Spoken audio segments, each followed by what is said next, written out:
le coup de marteau. Et pour ce coup de marteau, vous le savez, on est mardi, c'est le moment où vous attendez tous et que vous avez particulièrement attendu pendant ces longues vacances. Nous retrouvons Au Bon Tweet. Bonjour Au Bon Tweet, comment allez-vous ? Bonjour Cléance, écoutez, ça va, après cette coupure de 15 jours, vous avez passé de bonnes vacances ? Très bonne, merci. Alors de quoi va parler votre chronique aujourd'hui ? Alors figurez-vous qu'aujourd'hui je vais être dans un registre un peu moins déconnant, je vais dire 2 ou 3 choses un peu sérieuses. Mais vous dites toujours des choses sérieuses. Oui, mais là je vais même pas rajouter 2 ou 3 vannes pour faire passer le truc. Ah ouais, là vous nous inquiétez. Non, rassurez-vous, moi j'avais appris ça de mon prof de culture générale quand j'étais en prépa à Sciences Po. Après quelques vannes, il faut toujours placer des trucs sérieux, c'est comme ça que les gens retiennent mieux. Et là, en l'occurrence, ça tombe bien parce que je vais vous parler d'un sujet très sensible puisqu'il s'agit du contrôle du narratif. Allez, on vous écoute. Alors, ma chère Clémence, vous n'êtes pas sans avoir remarqué que nous sommes dans une guerre de l'info. Elle est furieuse, elle est sans merci. Et les forces en présence sont dans une inégalité délirante. Alors, comment ça ? Alors, les médias mainstream, ils ont absolument tous les moyens. Nous n'en avons aucun et vous êtes bien placés pour le savoir. Oui. Et pourtant, cette guerre, on est en train de la gagner, nous, les complotistes, et ça entraîne de la part de nos ennemis des réactions qui montrent leur fébrilité et qui produisent systématiquement des effets Streisand avec un résultat bien pire que celui qu'ils avaient recherché. En clair, pour l'instant, quoi qu'ils fassent, ça se retourne contre eux. Alors, est-ce que vous avez des exemples pour illustrer ce que vous dites ? Oui, bien sûr, il n'y a qu'à voir. Dès qu'une figure commence à devenir un peu trop visible ou trop populaire, elle se fait licencier de son poste, comme par exemple Tucker Carlson de Fox News ou Candace Owens plus récemment.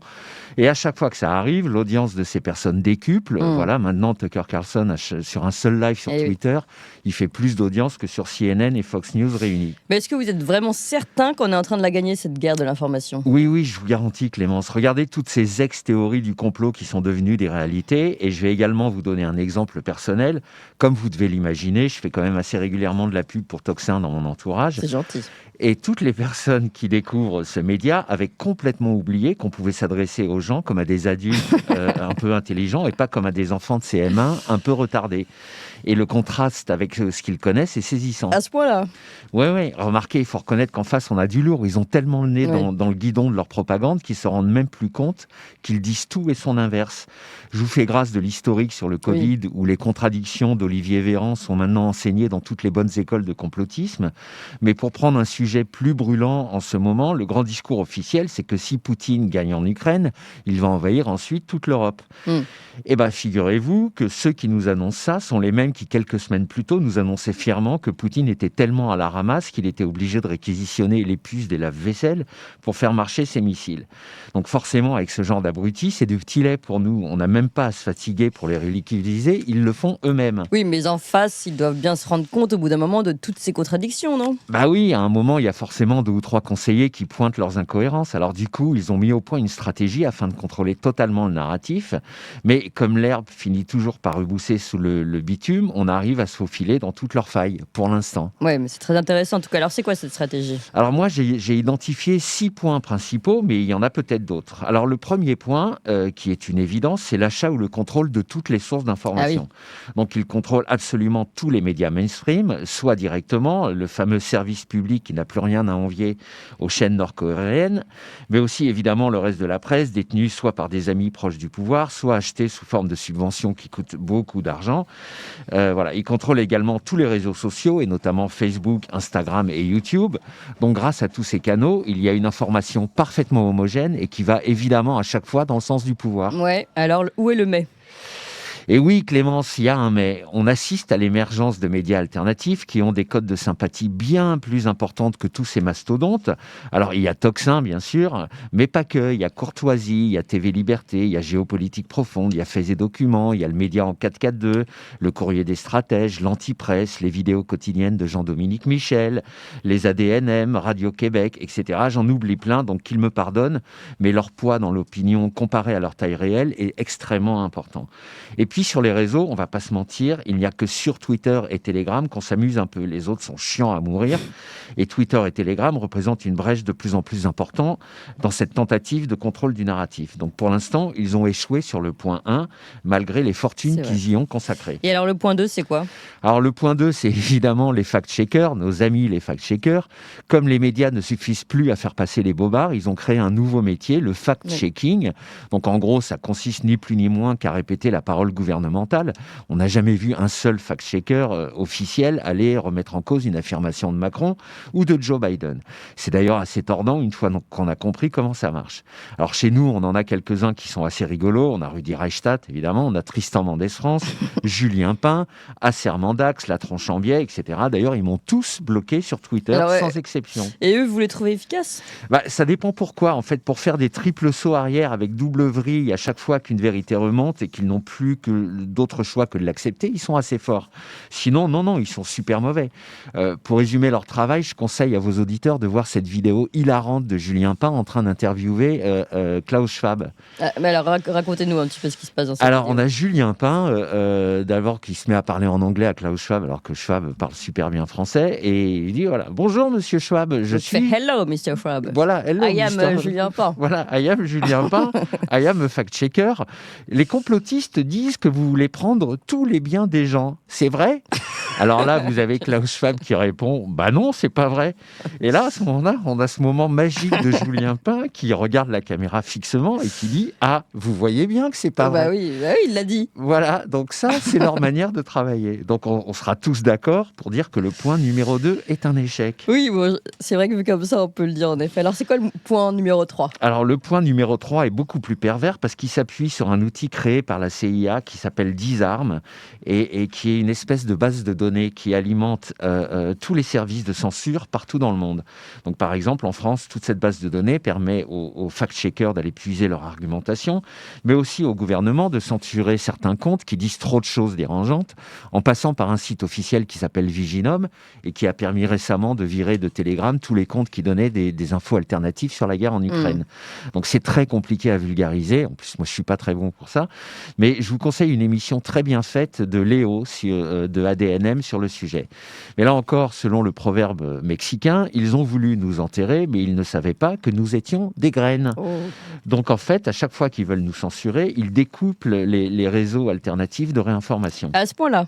Si vous saviez, ma pauvre Clémence, vous n'imaginez pas tout ce qu'il y a comme vidéos et documents passionnants. Moi, j'ai tellement de retard dans tout ce que je dois voir que si ça continue, je vais devoir prendre des secrétaires à plein temps. Ah oui, quand même. Alors, continuons. Quel est le point numéro 4 pour contrôler le narratif ? Alors là aussi, c'est un truc extrêmement pervers dont je me suis rendu compte au cours de mes échanges parfois tendus avec certains détracteurs. En gros, vous affirmez un truc sur Twitter ou Telegram, donc et là, systématiquement, vous avez un troll qui vient vous demander vos sources. Et là, vous allez chercher vos sources sur Google et, oh, surprise, le document que vous aviez visionné quelque temps plus tôt, ou lu, ou machin, est désormais introuvable. Du coup, vous ne pouvez pas la présenter à votre interlocuteur qui, évidemment, s'autoproclame gagnant du débat. Alors, comment vous expliquez cette disparition ? Alors moi, encore une fois, je l'explique très mal, mais là encore, je vous conseille d'aller chercher une vidéo remarquable d'une amie bien connue sur Twitter qui s'appelle Momochi et qui montre comment Google est littéralement en train de nettoyer son moteur de recherche pour que plus aucune recherche ne pointe sur un résultat allant en contradiction avec le narratif officiel. Si ça n'existe pas, c'est donc que c'est pas vrai. Et voilà, c'est diaboliquement astucieux. Oui, mais alors comment montrer, prouver tout ça ?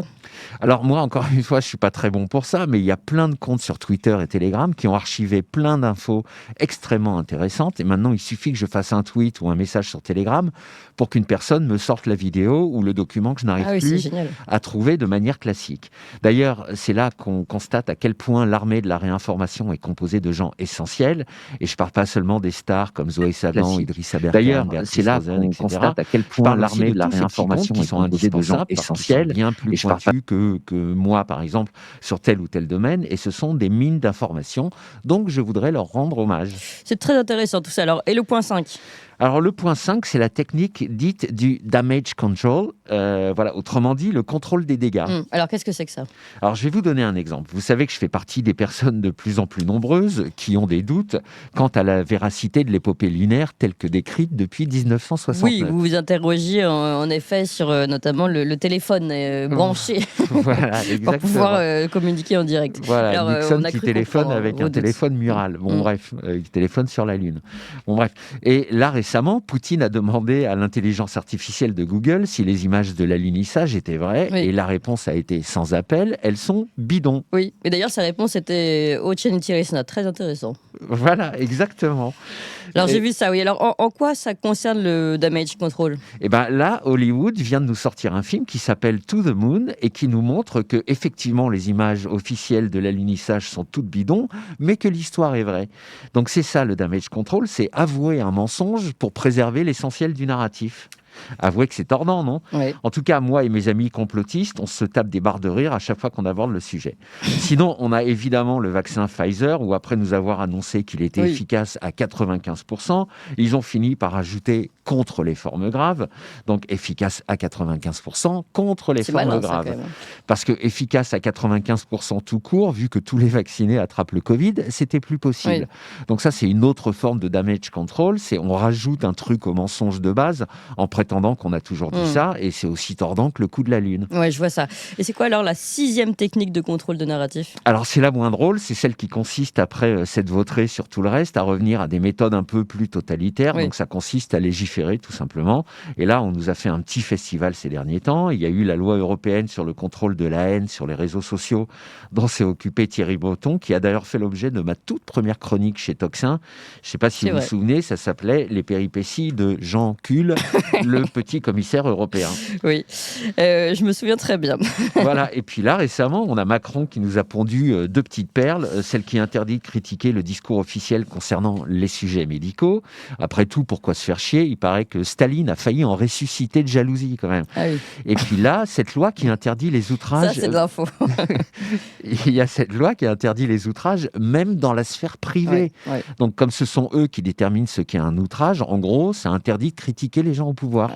Alors comment vous allez faire? Alors, Et vous comment on va faire en général? Ouais, non, mais vous inquiétez pas, Clémence, parce qu'on va se débrouiller. Et puis, au pire, on se retrouve tous en prison, vu qu'il y a un moment, ils vont tous nous mettre, ils vont libérer tous les vrais Oui, comme il n'y a pas de criminels. place en prison, on sera un peu serré Voilà, entre nous. voilà, on sera entre nous, et puis voilà, on rigolera bien entre nous, tout simplement.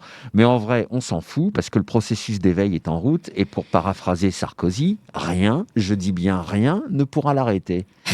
Vous faites très bien, Nicolas Sarkozy. Merci beaucoup au Bon Tweet pour cette chronique. Un ton avec un petit ton un petit peu différent, mais quand même toujours très intéressante. Eh ben, merci à vous, Clémence, et à la semaine À prochaine. la semaine